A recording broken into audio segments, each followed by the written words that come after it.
हमारे नेता राहुल गांधी जी का स्वागत करें। अब मैं इसके बाद आमंत्रित करूंगा श्री ओमकार सिंह मरकाम जी को, श्री रजनीश सिंह जी को, श्री योगेंद्र सिंह बाबा जी को, श्री चैन सिंह बरकड़े जी को, श्री नारायण पट्टा जी को, श्री अशोक मस्तफोले जी को, श्री भूपेंद्र मरावी जी को, श्री एनपी प्रजापति जी को कि वो मोरी की माला पहनाकर राहुल जी का स्वागत करें। इसके बाद मंडला लोकसभा के प्रभारी कदीर सोनी जी, हमारे सभी विधायक साथी, पूर्व साथी और जिला कांग्रेस कमेटी के अध्यक्ष, सभी सम्मानित जिला कांग्रेस कमेटी के अध्यक्ष एक बड़ी माला से राहुल जी का स्वागत करेंगे। फूलों की माला से कर दिया बस खत्म।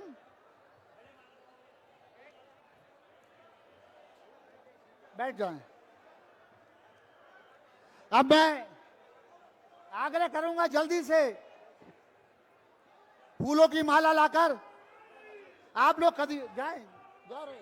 हाँ, इसके हाँ।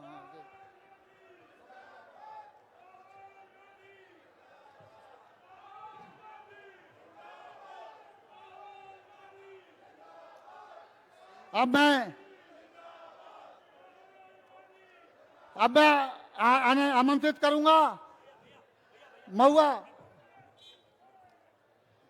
साथियों, हम सब हमारे राष्ट्रीय नेता आदरणीय राहुल गांधी जी का स्वागत करते हैं, अभिनंदन करते हैं। करतल ध्वनि से हम हमारे प्रिय नेता का स्वागत कर रहे हैं। अब मैं आमंत्रित करूंगा हमारी बहनों को कि जो ओखली और मूसल आदरणीय राहुल जी को भेंट करेंगी। ये पूरा इलाका हमारा आदिवासी अंचल इलाका है। कोदी और कुटकी यहाँ पर होती है। हमारी उम्मीद और आशा राहुल जी आप हैं। आपसे प्रार्थना है, यहाँ पानी की आवश्यकता है। यहाँ की धरती माता रूखी और सूखी है। आप हमारे राष्ट्रीय नेता हैं और निश्चित रूप से देश की जनता आपको प्रधानमंत्री बनाना चाहती है।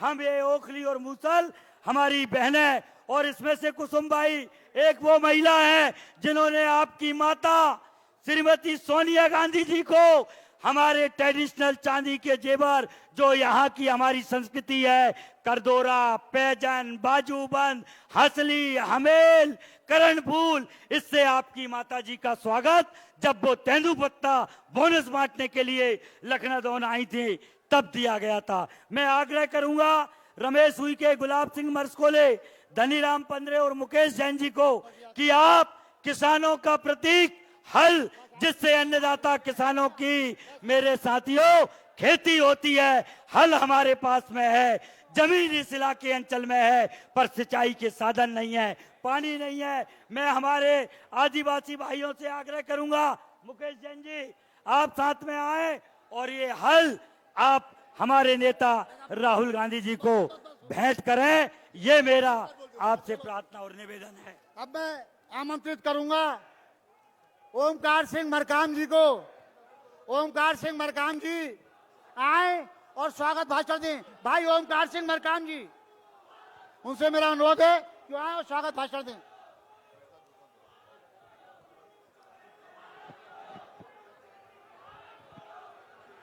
भारत माता की, कांग्रेस पार्टी, कांग्रेस पार्टी।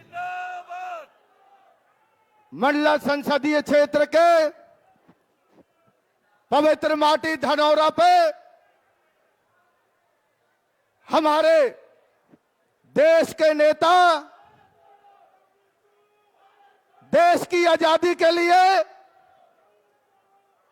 अपना जीवन देने वाले परिवार के विरासत,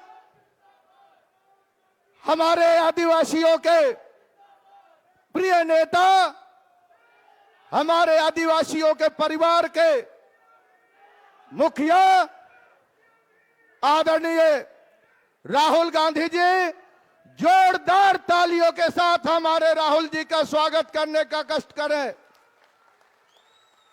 हमारे प्रदेश के अध्यक्ष आदरणीय जीतू पटवारी जी, नेता प्रतिपक्ष आदरणीय उमंग सिंघार जी, पूर्व नेता प्रतिपक्ष आदरणीय अजय सिंह राहुल भैया जी, पूर्व मंत्री आदरणीय अरुण यादव साहब, हमारे प्रभारी आदरणीय संजय कपूर साहब, आदरणीय मंडल के प्रभारी कादिर सोनी जी, हमारे लोकप्रिय विधायक आदरणीय रजनीश सिंह जी, आदरणीय नारायण सिंह पट्टा जी, आदरणीय योगेंद्र सिंह बाबा जी और फग्गन सिंह को पटकने वाला विधायक आदरणीय चैन सिंह वरकड़े जी, जिला कांग्रेस के हमारे अध्यक्ष आदरणीय खुराना जी तिवारी जी, आदरणीय अशोक पड़वार जी, आदरणीय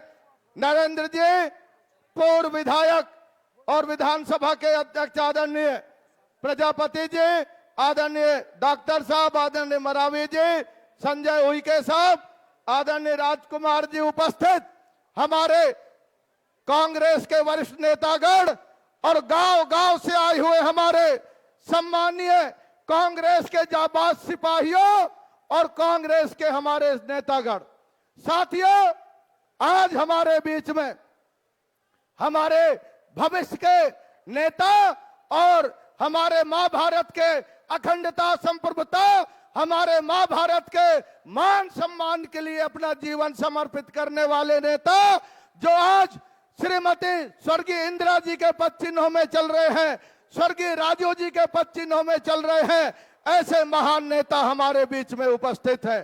साथियों, एक तरफ हमारे देश में डराने धमकाने वाला तानाशाह बैठा है, जो हमारे मां भारत की अमन चैन को स्वीकार नहीं करता, वो गरीबों का खून चूसने का काम कर रहा है, लोगों को डरा रहा है, धमका रहा है। ऐसे वक्त में हमारे नेता हमारे साथ राहुल जी खड़ा है और राहुल जी का सपना है कि इस देश में अमन चैन और भाईचारा हो। आज हमारे बीच में उपस्थित है। साथियों, आप सबके बीच में मैं बताना चाहता हूं कि हमारे नेता माननीय राहुल गांधी जी हमेशा इस देश की प्रगति और शांति चाहते हैं। वहीं पर एक तानाशाह हर तरह की हथकंडे अपना रहा है।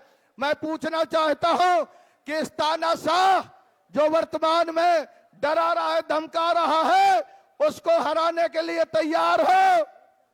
आप सब बताओ, ये मोदी को हराने के लिए तैयार हो कि नहीं? तैयार हो कि नहीं? एक बार जोरदार हाथ उठा के बताओ, आप सब तैयार हो? माननीय राहुल जी, आपके बीच में हमारे करोड़ों कार्यकर्ता ये तानाशाह को हराने के लिए तैयार हैं, आपके साथ कदम से कदम चलने के लिए तैयार हैं। पर आज आप और हम सबको समझना पड़ेगा, ये जो आज मोदी है, ये मोदी, आज मैं बताना चाहता हूं कि आप सबको पता है, भाई साहब आदरणीय राहुल जी, आपसे मैं ये बताना चाहता हूं, जब आप यूपीए सरकार में थे, मैं आपसे निवेदन किया था और आपने उसमें स्वीकृति दिया था।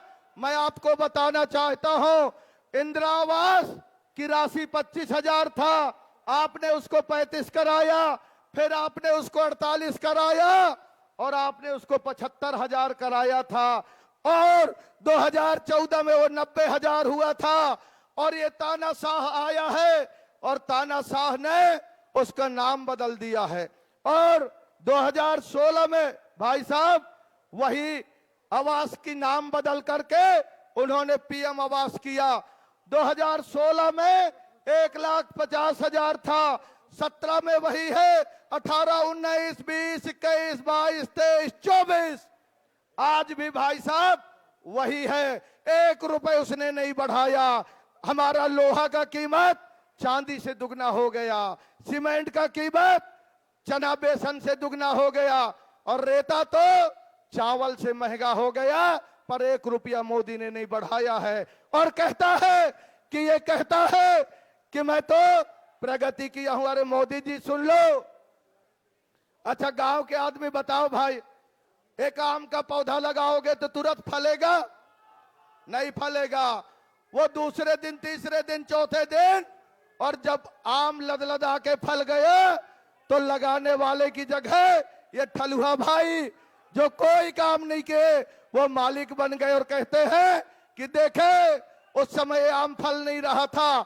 मैं कहना चाहूंगा कि आज अगर कांग्रेस इस देश को आजाद न किया होता तो मोदी कहां से आए होते, ये मैं आपको बताना चाहता हूं।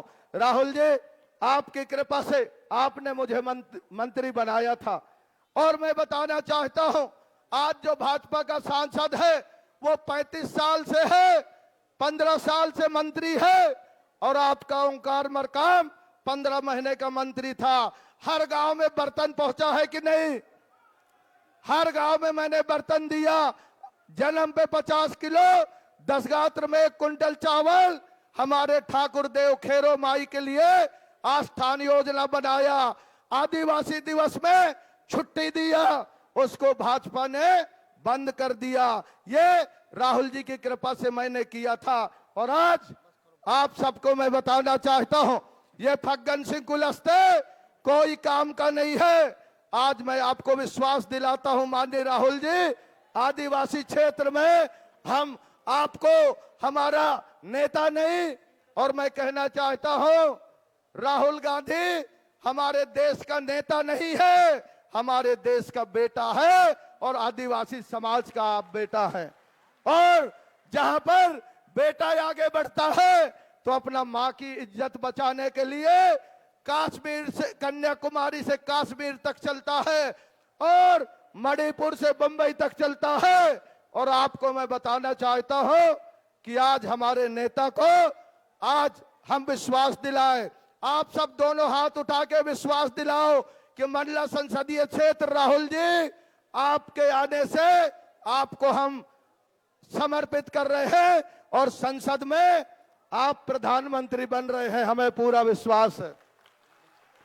राहुल जी आगे बढ़ो, हम आपके साथ हैं। पर माननीय राहुल जी, आपके प्रधानमंत्री बनने के बाद मंडला संसदीय क्षेत्र आपका सबसे प्रिय क्षेत्र होगा और विकास के लिए भाइयों राहुल जी से मैं गारंटी लेता हूं कि मंडला संसदीय क्षेत्र का विकास, सर्वांगीण विकास होगा, राहुल जी के सानिध्य में होगा, गांधी परिवार के सानिध्य में होगा। यही कहते हुए अपने शब्द को विराम देने से पहले एक शब्द कहना चाहता हूं। आज कसौटी की बेला है, आज कसौटी की बेला है। निकल पड़ो मैदान में, दाग ना कोई लग ना पाए कांग्रेस की शान में, दाग ना कोई लग ना पाए कांग्रेस की शान में। बहुत बहुत धन्यवाद। अब मैं आमंत्रित कर रहा हूं नेता प्रतिपक्ष मध्य प्रदेश भाई उमंग सिंघार जी को समय का ध्यान रखें और जल्दी से अपना उद्बोधन करें। हमारे कांग्रेस के वरिष्ठ नेता हमारे सम्मानित राहुल गांधी जी, सम्मानित प्रदेश अध्यक्ष जी, सम्मानित अजय सिंह जी, सम्मानित अरुण यादव जी, सम्मानित ओंकार जी, सम्मानित सभी विधायक, पूर्व विधायक, सम्मानित मंच, सम्मानित साथियों और दूर दूर से पधारे सभी नागरिक और मेरे आदिवासी भाई, सबको जय जोहार। जोहार। आपसे कहना चाहता हूं कि सरकार हमेशा जब से बनी है भारतीय जनता पार्टी की,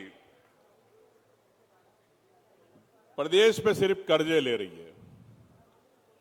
वो कर्जे ले रही है लेकिन आप तक पैसा नहीं पहुंच रहा है। लाडली बहना को इन्होंने कहा था कि 3,000 रुपए मिलेंगे। किसी लाडली बहना को 3,000 मिले? जोड़ो, नहीं मिले। लेकिन ये कर्ज हजारों करोड़ रुपए ले रहे हैं सिर्फ अपने बैनर लगाने के लिए, फोटो लगाने के लिए। गारंटी नहीं देना चाहते बहनों को, गारंटी नहीं देना चाहते इन किसानों को प्रदेश के, जिनने वादा किया था कि हमें धान की खरीदी में हम एमएसपी देंगे, हम गेहूं की खरीदी में देंगे।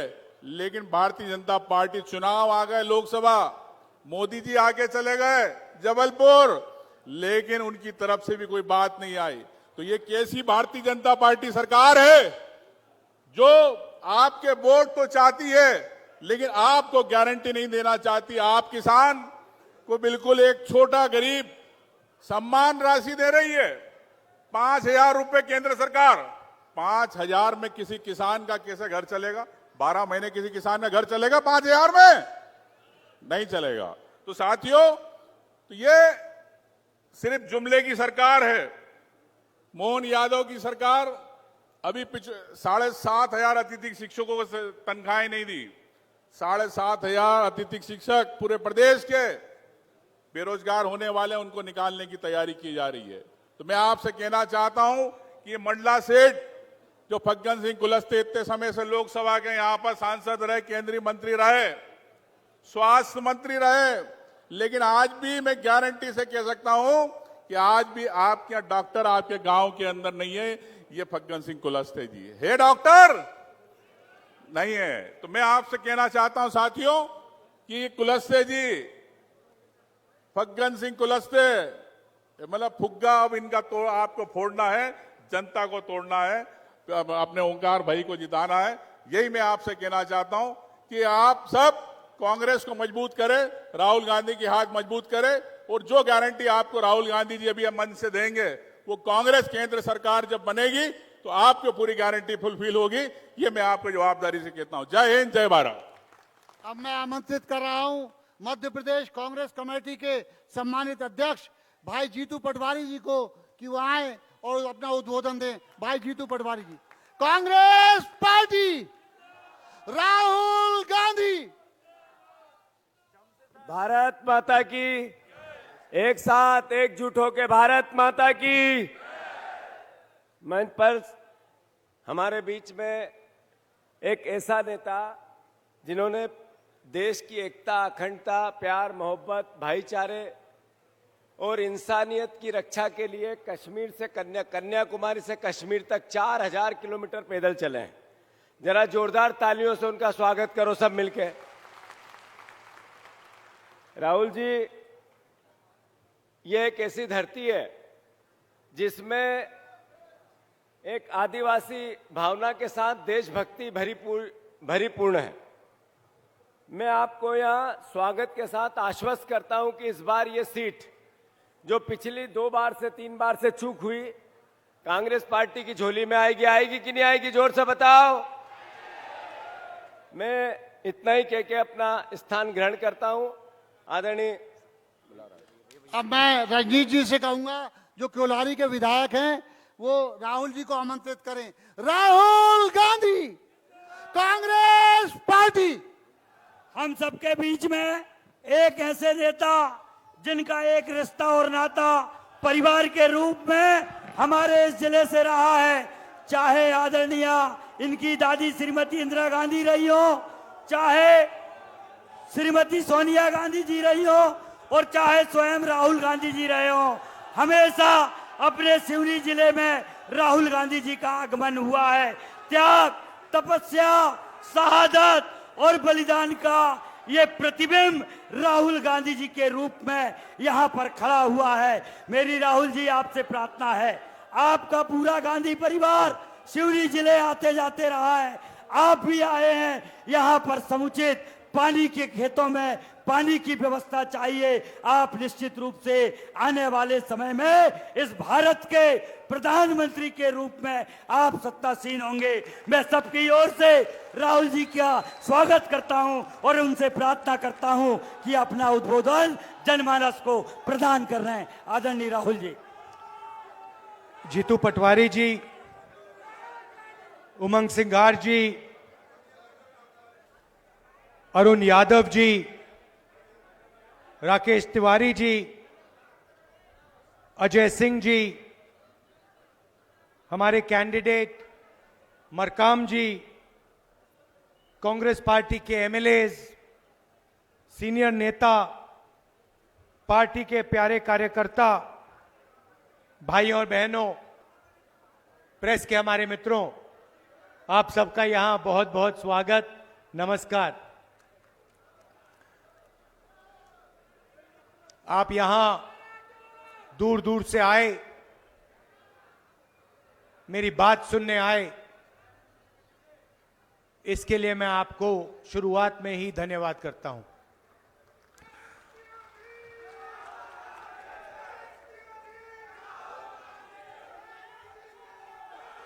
यहां आदिवासी वर्ग के काफी लोग हैं।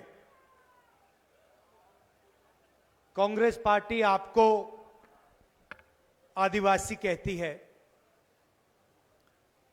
और बीजेपी, प्रधानमंत्री जी, अमित शाह जी, आरएसएस के लोग आपको वनवासी कहते हैं। सुना होगा आपने, सुना है? तो इन शब्दों के पीछे दो अलग अलग विचारधाराएं हैं। आदिवासी शब्द का मतलब वो लोग जो इस देश के, इस जमीन के पहले मालिक थे। मतलब आदिवासी का मतलब, अगर आप पहले मालिक थे तो जमीन पर, जल पर, जंगल पर, देश के धन पर आपका हक बनता है।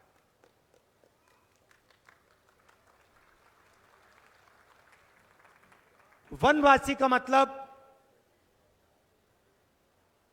वो लोग जो जंगल में रहते हैं। वनवासी शब्द के पीछे एक विचारधारा है। सबसे पहले जो आपका इतिहास है, आपकी हिस्ट्री है, आपकी भाषाएं हैं, आपके जीने का तरीका है, उसको यह शब्द मिटाने की कोशिश करता है। दूसरा, जब हम वनवासी कहते हैं तो उसके अंदर यह छुपा हुआ है कि वनवासियों को ना जमीन का, ना जल का, ना जंगल का अधिकार मिलना चाहिए। क्योंकि वनवासी का मतलब आप जंगल में रहते हो, जंगल में आपको कैसे अधिकार मिलेगा? आदिवासी का मतलब आप ओरिजिनल मालिक हो, देश के पहले मालिक हो, और पहले मालिक का देश के धन पर, जल पर, जमीन पर, जंगल पर अधिकार बनता है। तो मैंने ये आपके सामने पहले बात रखी क्योंकि ये विचारधारा की लड़ाई है। देश में आपकी जगह कहां होनी चाहिए, उस बात की लड़ाई है। अब आप देखिए, छोटा सा आंकड़ा आपको देता हूं। आदिवासियों की आबादी देश में 8% है। मैंने आंकड़े निकाले, मैंने पता लगाया कि हिंदुस्तान की सबसे बड़ी कंपनियों में, उनके मालिकों में आदिवासी कितने हैं। सीनियर मैनेजमेंट में आदिवासी कितने हैं। आप हैरान होंगे कि अगर आप हिंदुस्तान की 200 सबसे बड़ी कंपनियों की लिस्ट निकालो, उनकी मालिकों की लिस्ट निकालो, उनकी सीनियर मैनेजमेंट की लिस्ट निकालो, आपको वहां एक आदिवासी नाम नहीं मिलेगा। ये हमारे, मैंने कहा, प्रेस के मित्र हैं। मीडिया की कंपनी की लिस्ट निकालो, बड़े बड़े जो पत्रकार हैं उनकी लिस्ट निकालो, टीवी पर एंकर हैं उनकी लिस्ट निकालो, और मुझे एक आदिवासी इनमें से दिखा दो। एक आदिवासी आपको ना मीडिया में, ना कॉर्पोरेट इंडिया में, ना किसी संस्था में मिलेगा। हिंदुस्तान की सरकार को 90 लोग चलाते हैं। कौन चलाते हैं? आईएएस अफसर चलाते हैं। सही? हिंदुस्तान का जो बजट है उसे ये 90 अफसर बांटते हैं। तो मैंने पता लगाया 90 अफसरों में से आदिवासी कितने? आप जानते हो? एक।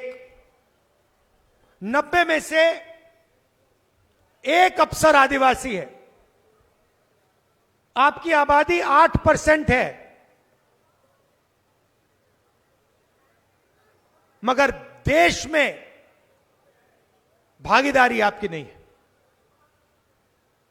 90 अफसर देश को चलाते हैं, एक अफसर आदिवासी है।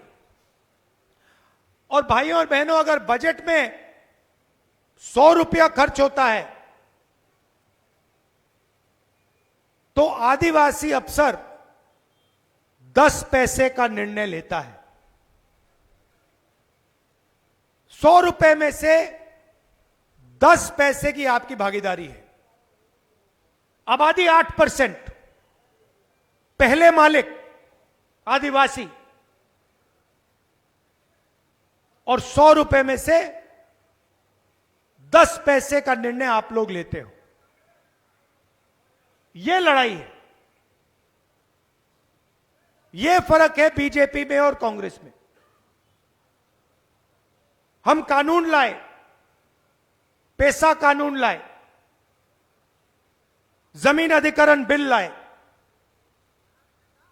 ट्राइबल बिल लाए, आपको अपना अधिकार देने के लिए। इंदिरा गांधी जी ने और कांग्रेस पार्टी की सरकारों ने आपको अपनी जमीन वापस दी, जमीन का हक आपको दिया, और ये हम करते रहते हैं। और बीजेपी क्या करती है? जहां भी इनको मौका मिलता है, आदिवासियों की जमीन छीनकर अदानी जी जैसे अरबपतियों के हवाले कर देते हैं। जब आदिवासी युवा पूछता है कि आपने हमारी जमीन ली, हमें आपने रोजगार नहीं दिया, आपने सही कॉम्पनसेशन नहीं दिया, आपने हमारी शिक्षा नहीं करवाई, बीजेपी के लोग आदिवासियों को पकड़ पकड़ कर जेल में डाल देते हैं। पता नहीं आपने वायरल वीडियो देखा या नहीं। बीजेपी का एक नेता मध्य प्रदेश में आदिवासी युवा के ऊपर पेशाब कर रहा था। देखा आपने? देखा ना? और वीडियो लेकर उस वीडियो को ये लोग वायरल कर रहे हैं। आप सोचिए, पहले आदिवासी युवा पर पेशाब कर रहे हैं और फिर उसी वीडियो को पूरे हिंदुस्तान में फैला रहे हैं कि पूरे हिंदुस्तान को मालूम पड़े कि बीजेपी के नेता ने एक आदिवासी युवा पर, आदिवासियों के भविष्य पर पेशाब की है। यह इनकी विचारधारा है, यह इनकी सोच है। चुनाव का समय है। हमने अभी मैनिफेस्टो बनाया है। अगर आप मैनिफेस्टो को पढ़ेंगे तो उसमें हमने 3-4 क्रांतिकारी काम आपके लिए किए हैं। ऐसे काम किए हैं जिससे आपकी जिंदगी हमेशा के लिए बदल जाएगी। सबसे पहले हिंदुस्तान की जो गरीब लोग हैं, और उसमें बहुत सारे लोग आदिवासी हैं, दलित हैं, पिछड़े वर्ग के हैं, हर एक गरीब परिवार में, अच्छी तरह सुनिए मैं जो कह रहा हूं, हर एक गरीब परिवार को उसमें से हम एक महिला को चुनेंगे और उस महिला के बैंक अकाउंट में साल के 1 लाख रुपए हम डालेंगे।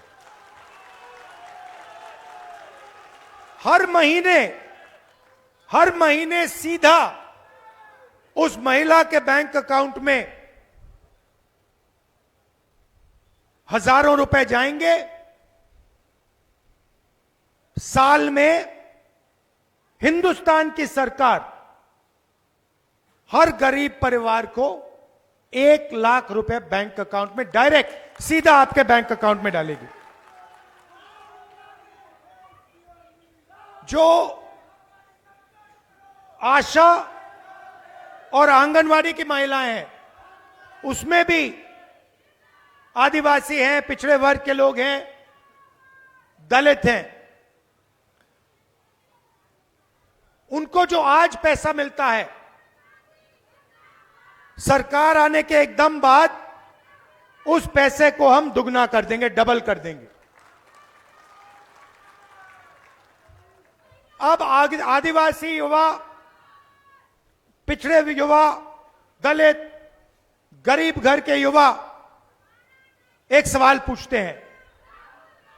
मैं 4000 किलोमीटर चला, कन्याकुमारी से कश्मीर चला, और पूरे रास्ते युवाओं ने मुझे कहा, राहुल जी हमें रोजगार नहीं मिलता। मध्य प्रदेश में देश से सबसे ज्यादा बेरोजगारी है। नरेंद्र मोदी जी ने नोटबंदी की, गलत जीएसटी लागू की। जो छोटे बिजनेस वाले हैं, जो छोटी फैक्ट्रियां चलाते हैं, मिडिल साइज फैक्ट्रियां चलाते हैं, वो सब बंद हो गए। सिर्फ अदानी, अंबानी, ये अरबपति ये बचे हैं। तो रोजगार पैदा ही नहीं हो रहा।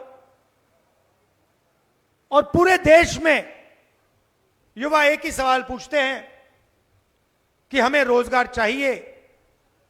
रोजगार कहां से मिलेगा, कैसे मिलेगा? आज मैं इस भाषण में आपको जवाब देने आया हूं।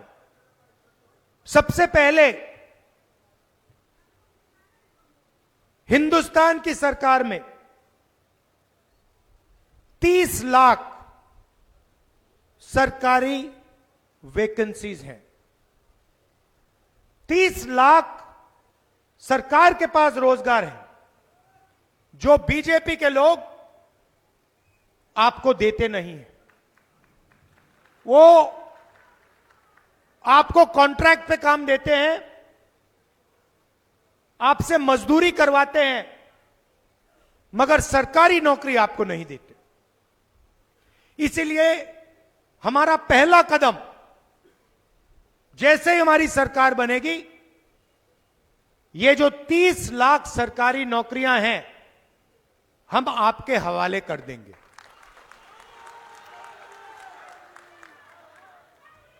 दूसरी बात, जो अमीर घर के लोग होते हैं,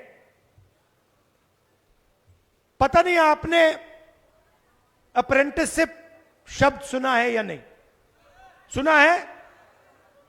तो मैं आपको बताता हूं अप्रेंटिसशिप क्या होती है।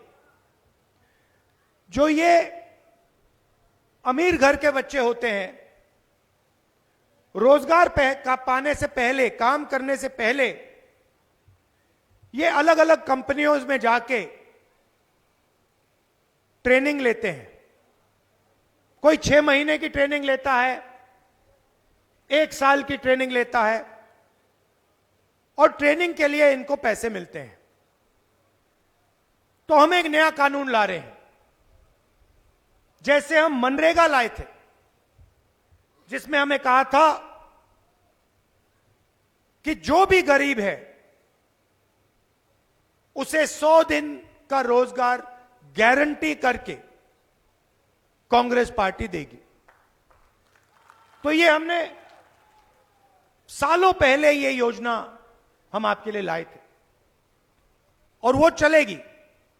नरेंद्र मोदी जी ने उसको बंद करने की कोशिश की, पैसा नहीं देते हैं, हम उस योजना को चलाएंगे, मगर हम एक नई योजना, एक नया अधिकार आपको देना चाहते हैं। हिंदुस्तान के हर युवा को, हर गरीब युवा को, आदिवासी, दलित, पिछड़े वर्ग के, गरीब जनरल कास्ट के युवाओं को 1 साल की अप्रेंटिसशिप, साल का 1 लाख रुपया जो भी युवा चाहता है, पब्लिक सेक्टर में, प्राइवेट सेक्टर में, 1 साल का अप्रेंटिसशिप का अधिकार हम आपको देने जा रहे हैं। तो हर युवा को यह मिलेगा। जो भी करना चाहेगा वो बड़ी से बड़ी कंपनी में, सरकारों में, अस्पतालों में, अलग अलग संस्थाओं में उसे 1 साल की अप्रेंटिसशिप मिलेगी। 1 साल का 1 लाख रुपया मिलेगा और फिर अगर वो अच्छा काम करेगा तो शायद वहीं उसको नौकरी मिल सकती है। जब मैं यहां यात्रा में निकला, युवाओं की एक शिकायत थी। आते थे, रोते हुए कहते थे कि राहुल जी, हमने सालों के लिए एग्जाम की तैयारी की, ट्यूशन का पैसा दिया, और जिस दिन चुनाव होता है उस दिन हमें पता लगता है कि बच्चों ने पैसा देकर पेपर खरीद लिया। हम पढ़े, हमने मेहनत की, और फायदा किसको हुआ? जो पढ़ा नहीं, जिसने पैसे देकर पेपर खरीदा। ये आपकी शिकायत थी। तो युवाओं के लिए तीसरा काम, पेपर लीक के खिलाफ एक कानून, सख्त से सख्त कार्रवाई। और ये जो प्राइवेट कंपनियों से पेपर करवाए जाते हैं, चेकिंग की जाती है, सरकार बनते ही हम ये सारा का सारा बंद करवा देंगे। हमारे किसान भाई हैं, आपने देखा होगा नरेंद्र मोदी जी किसान बिल लाए, कानून लाए, और लाखों किसान सड़क पे उतर पड़े। पंजाब में, हरियाणा में, मध्य प्रदेश में, पूरे देश में किसानों ने कानून का विरोध किया। किसान क्या चाहता है? किसान सिर्फ क्या? सही दाम। किसान ये कहता है कि देखिए, मुझे कोई फ्री गिफ्ट नहीं चाहिए, मुझे आपसे कोई तोहफा नहीं चाहिए, मगर जो मैं उगाता हूं, अपने खून पसीने से जो उगाता हूं, उसके लिए मुझे सही दाम मिलना चाहिए। बस यही कहता है किसान।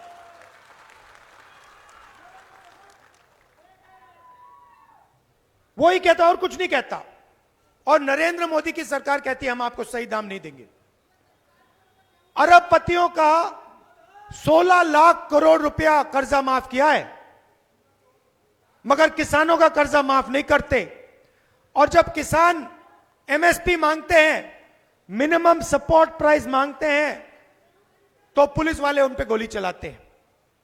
तो हमने मैनिफेस्टो में साफ कह दिया है, किसानों का कर्जा माफ होगा, और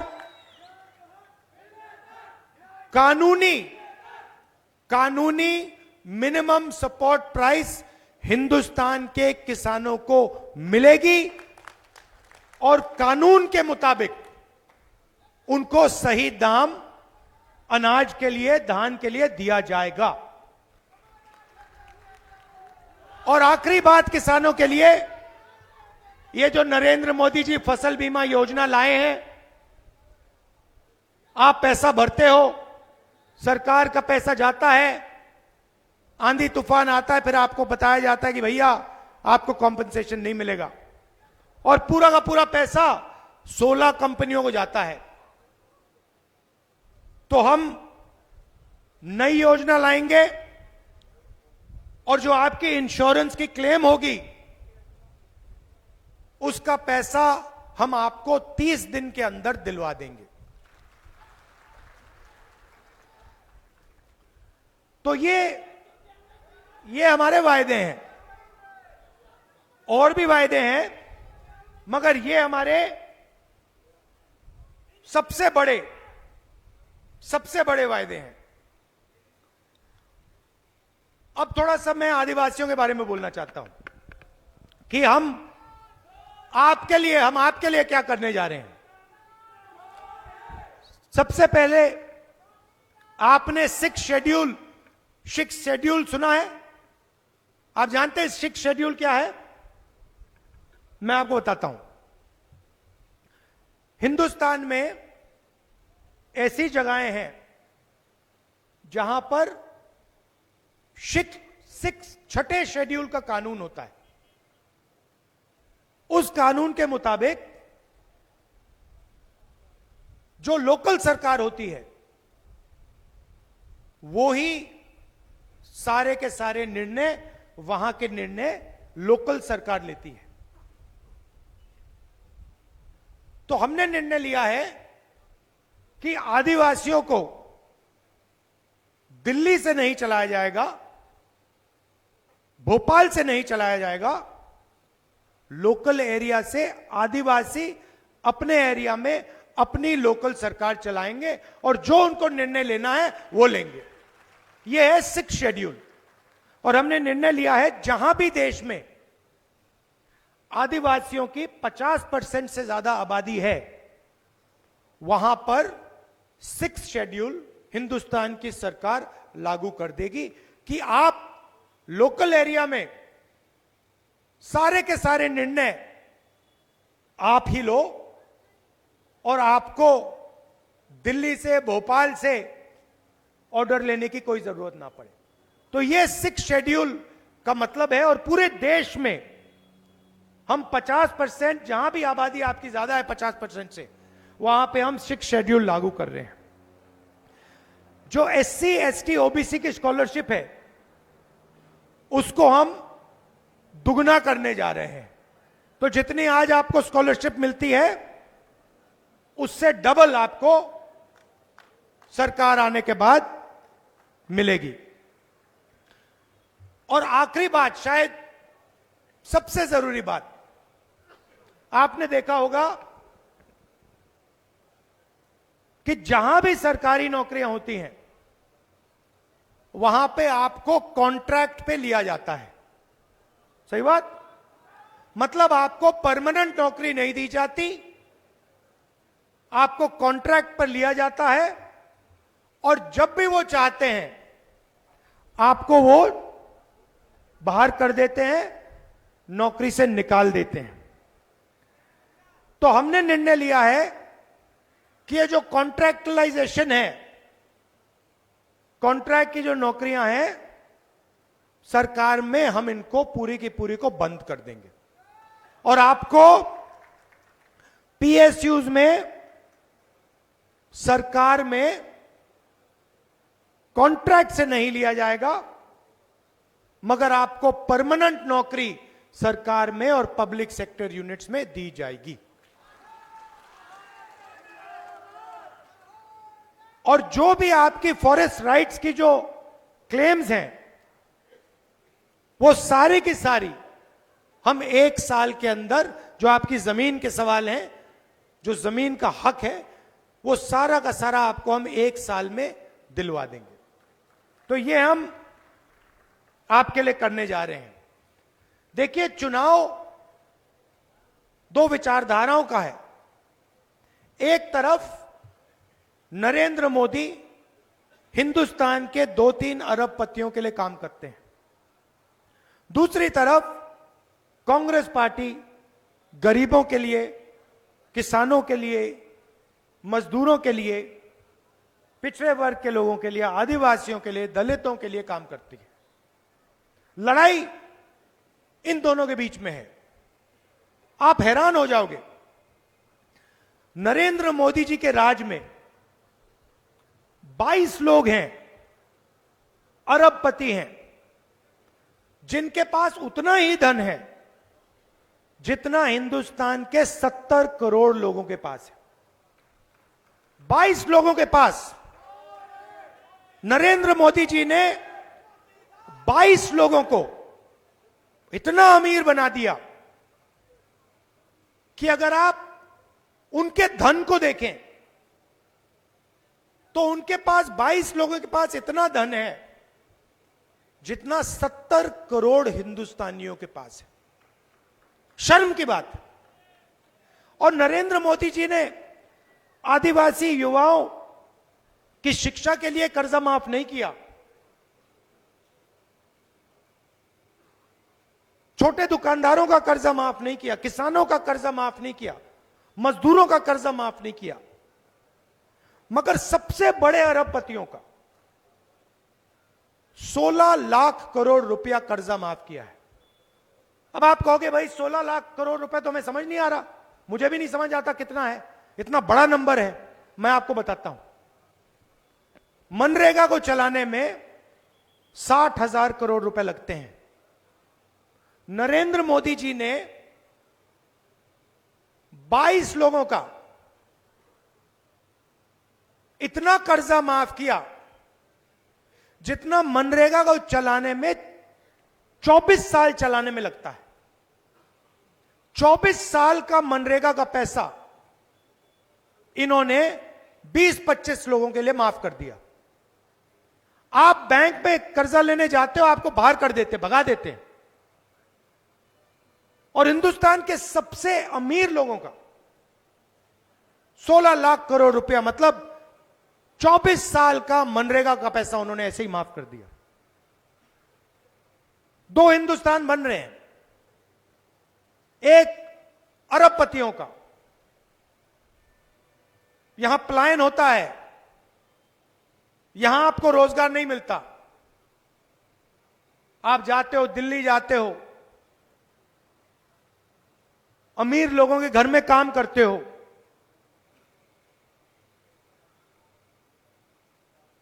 क्यों?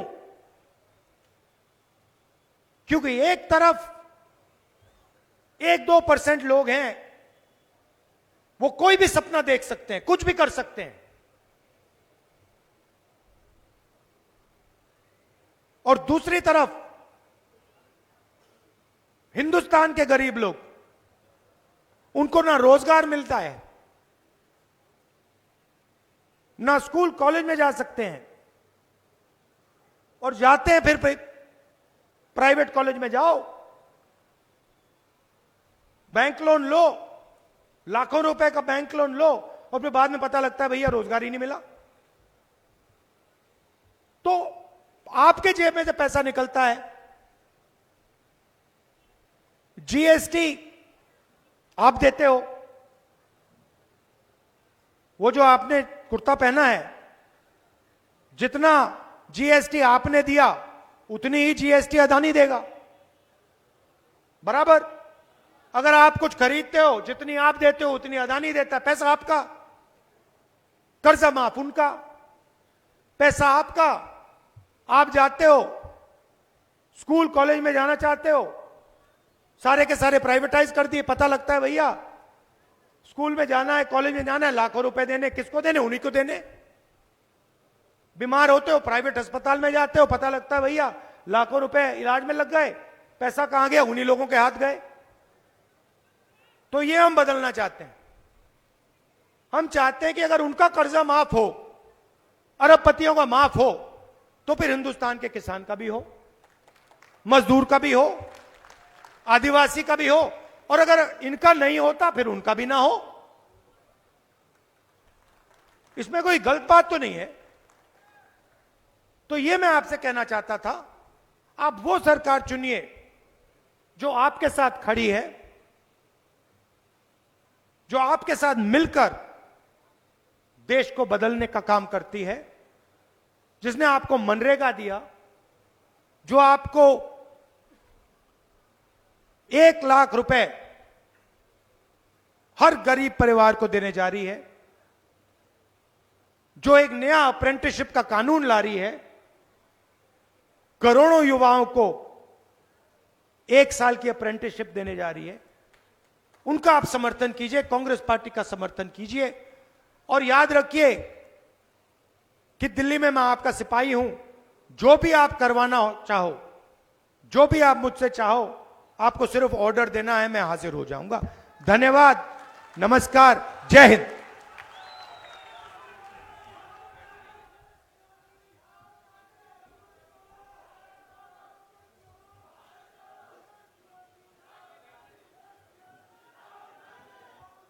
आदरणीय राहुल गांधी जी का उद्बोधन हमारे मंडला संसदीय क्षेत्र के सभी आए हुए साथियों ने सारगर्भित उद्बोधन सुना। मैं आप सबकी ओर से बहुत बहुत आदरणीय राहुल गांधी जी का आभारी हूं कि आपने हमारे मंडला संसदीय क्षेत्र में क्योलारी विधानसभा क्षेत्र के हमारे ग्राम धनौरा में आपने आने का अवसर यहां पर किया। हमारे प्रदेश कांग्रेस कमेटी के अध्यक्ष जीतू पटवारी जी, नेता प्रतिपक्ष भाई उमंग सिंगार जी, अजय सिंह राहुल भैया जी, अरुण यादव जी और भी हमारे सभी वरिष्ठ नेताओं का हम शिवरी जिला कांग्रेस कमेटी की ओर से क्योलारी विधानसभा, लखनादौन विधानसभा, बिछिया विधानसभा, सहपुरा विधानसभा, सभी हम विधानसभा के सभी हम मंडला संसदीय क्षेत्र की ओर से आपका पुनः स्वागत, वंदन और आपका आभार व्यक्त करते हैं। धन्यवाद। जय हिंद। राहुल गांधी।